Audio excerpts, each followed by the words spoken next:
ज्येष्ठ साहित्यिक, लेखक, नाटककार शन्ना नवरे यांचं वृद्धापकाळानं निधन झालंय। डोंबिवलीतल्या खासगी रुग्णालयात त्यांची प्राणज्योत मालवली। शन्नांचं सुरुवातीचं लेखन हे वेगवेगळ्या वृत्तपत्रात आणि साप्ताहिकातून प्रसिद्ध झालं।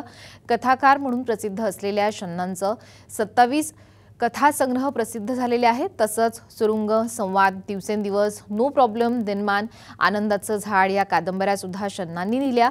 तसंच कवडसे, शन्नाडे, झोपाळा, ऊन सावली, झोका हे त्यांचे अतिशय गाजलेले ललित लेखसंग्रह। शन्नांच्या व्यक्तिमत्वाची दुसरी बाजू म्हणजे नाटककार शन्ना।